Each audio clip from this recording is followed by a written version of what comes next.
Okay, so I am currently at Crescent Head. Seems like a swanky little town. Looks to me like one of those nice old beach towns that sort of has been taken over a bit by new money, you know, city people wanting a sea change. That's not a bad thing. I mean, I think the locals resist it, but it looks like it's turning what was a sleepy little beach town into a bit more of a thriving community. So I'm going to hit the beach in a bit and head south to Port Macquarie. I'm pretty confident I'll get to Port Macquarie by Sunday. Mick says good morning, and so does Helga. G'day Mick and Helga and everybody else. So I had a rough sleep in some bush just north of town, and all was well.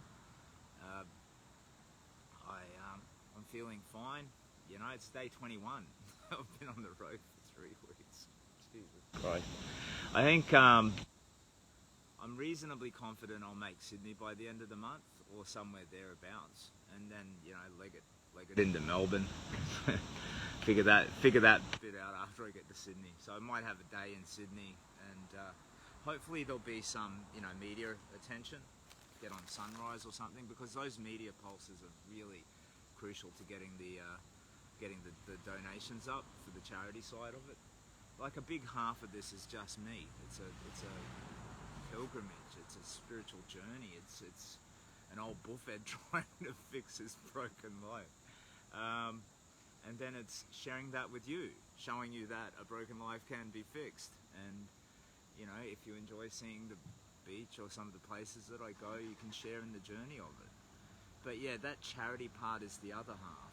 And I'm forever mindful what a mediocre job I do at it. So I've got the big flag. I've been walking around with it, and people see it and check it out, and then come here and look at the Facebook streams and all that, and that's wonderful. But if I were half smart, I'd be, yeah, you know, doing a backflip into the ocean and bumping my head or something, you know, some sort of viral shareable stuff.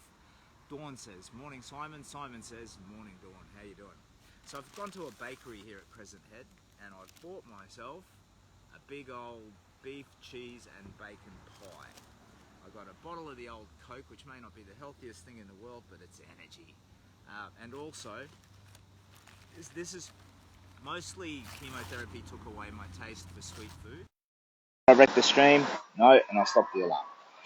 I can't take, like, a lot of sweet foods aren't that great to me anymore, but one thing that is really good, got myself an apple turnover. Whoa, that's a guilty pleasure. So yeah, it's all about the calories at the moment. So I'm consuming my stored surplus, you know, the old gut. So that's being drawn on, and it's slowly shrinking. So it's getting to the point where I need to be more diligent with my eating. As Lynette, who is Captain Australia's online Facebook mum, keeps telling me, apple turnover with cream is delicious, Margaret, isn't it? So chemotherapy, change it. Well, not all types. I can't say chemotherapy across the board, but I had a chemo called high dose cisplatin, and it's platinum based. And as soon as you have it, there were 2 significant side effects for me.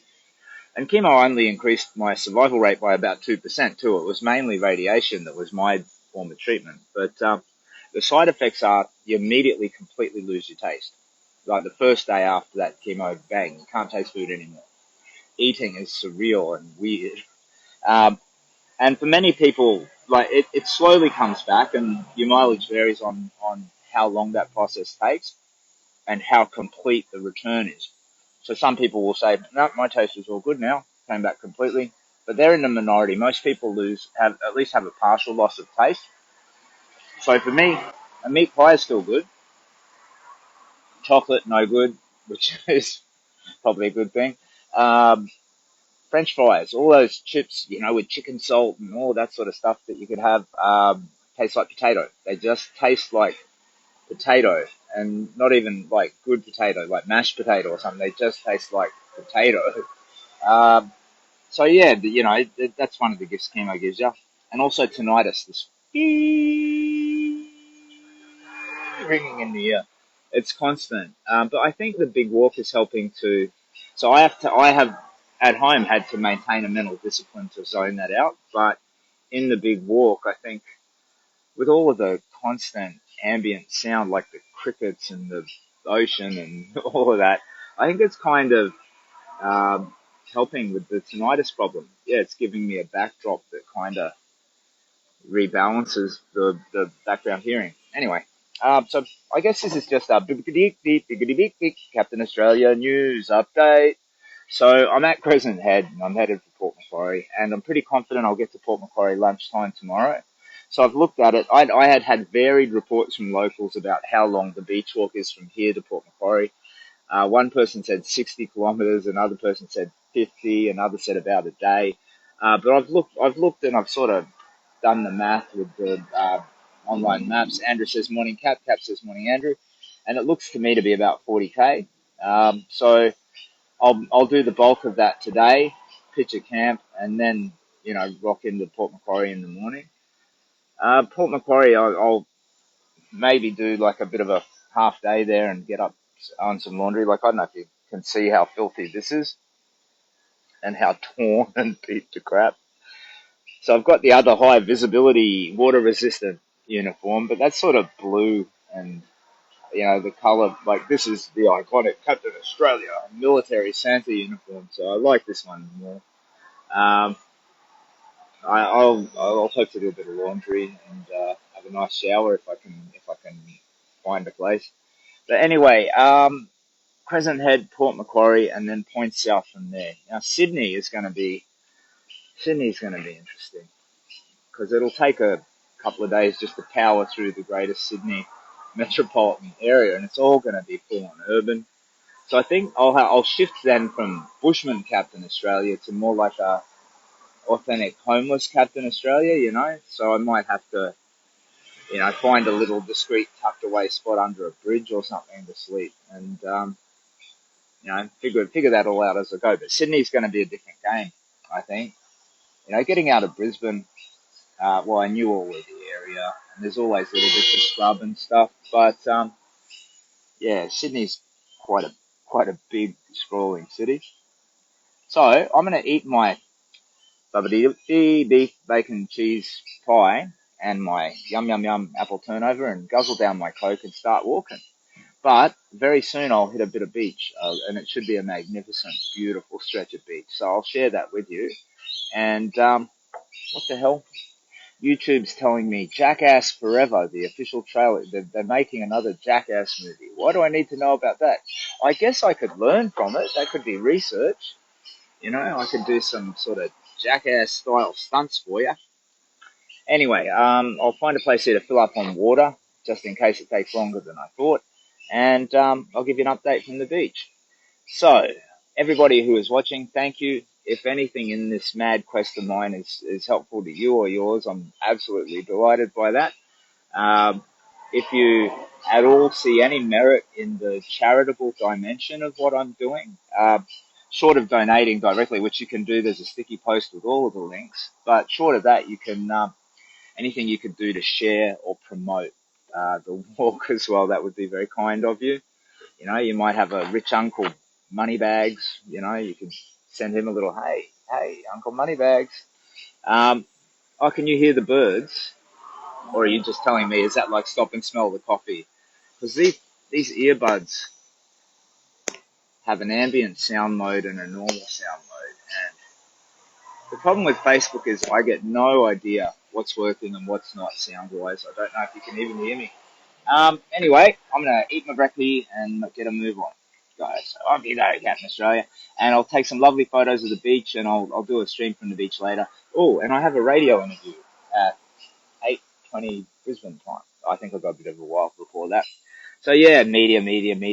I'm terrible at it. I'm even worse at that than the bloody streams, to be honest. But um, it's all for the charity, and every little bit of media it helps it boost it up. Geez, 1 year ago, see, there's a transformation here that I think people who are suffering or struggling might benefit from. So I'm talking about all of these problems, but I'm smiling while I do it. I don't know if you can tell, but I feel completely serene. I'm absolutely fine, and whatever challenges come at me, absolutely fine tackling them. You know. And 1 year ago, I was devastated by cancer, like wrecked by it, absolutely wrecked.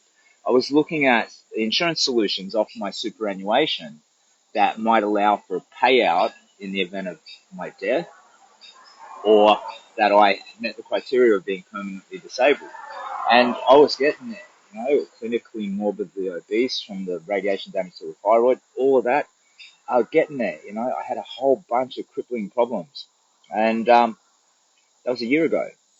And no therapy, no, a little spark of hope. And then a bunch of work and the growing pool of hope, which you then share and amplify. And this is the difference. And there's a really stark before and after. That guy a year ago, all I've really got is that video that I've told you about. It's Walking Towards Hope thing on YouTube, and it's also on the timeline, where it's just me just realizing that I might be able to turn it around. But in just a year, bang. So that's available to you or someone that you care about who's also in a very dark place, who's also suffering and struggling. So I guess that's a big and important part of it too. Now I'm going to piss off. I didn't mean to swear that. I'm so sorry. I'm going to finish the stream, eat my breakfast, and head for the beach. So all the best. I might even have a swim, maybe, but I'm definitely taking these boots off and walking along the ocean. So take care of yourselves. Thanks so much for your interest. I wish you well. All the best. Captain Australia's Big Walk.